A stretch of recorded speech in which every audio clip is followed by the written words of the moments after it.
Welcome to my 5-minute Purim. I read the most wonderful book about Purim by Rabbi David Foreman called The Queen You Thought You Knew. And one of the points that emerges very clearly from this book is that if you truly want to understand it, you have to see that the book of Esther is not a book existing in isolation, completely self-contained. It is part of the bigger story of the Tanakh, of the Torah, of Jewish history, and it's a story that in fact starts many, many generations earlier.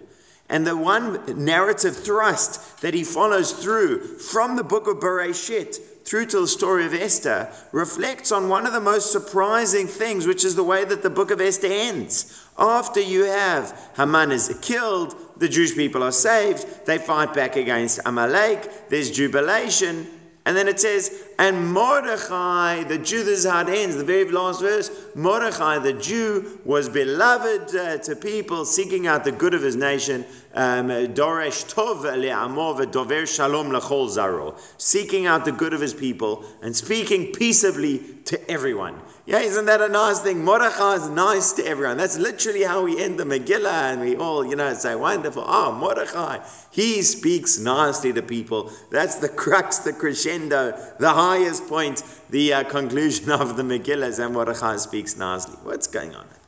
So, he says you need to understand that this is really another chapter in the ongoing, challenging relationship between Joseph and his brothers. It starts many, many generations back with Joseph, the most beloved son of Yaakov, the son of his favorite wife, Rachel. Binyamin, Joseph's younger brother, features almost as a secondary Joseph throughout that story. And the brothers, jealous of the love and affection that's showered upon Yosef, try to kill him, sell him into slavery. A terrible story. Later on, Joseph tests them to see how they will treat Binyamin. And Judah is in fact willing to risk his own life and certainly his own safety in order to save Binyamin. Binyamin, in a sense, standing in place of Joseph as Rachel's other son. So what we see there in that very beginning story is a partial redemption, is that Judah is willing to risk himself for the sake of the sons of Rachel.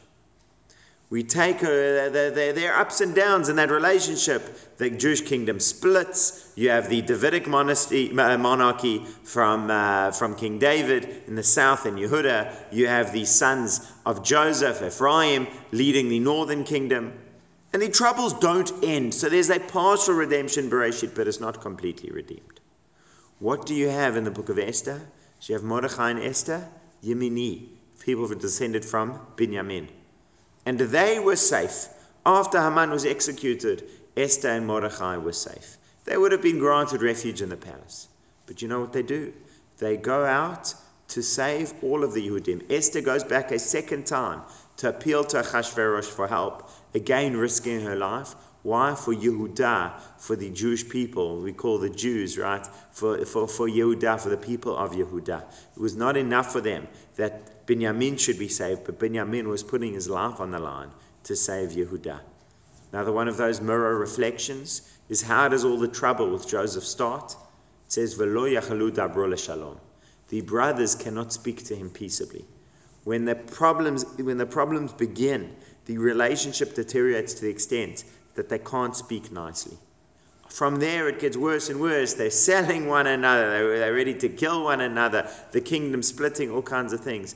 But we have, just as we had Judah puts his life on the line for Binyamin, here we have Binyamin puts his life on the line for Judah. And what happens in the end? The relationship is healed to such an extent. Dover shalom l'chol zaro. That from lo yachalu dabro leshalom, they could not speak peacefully towards one another. The exact same words are used.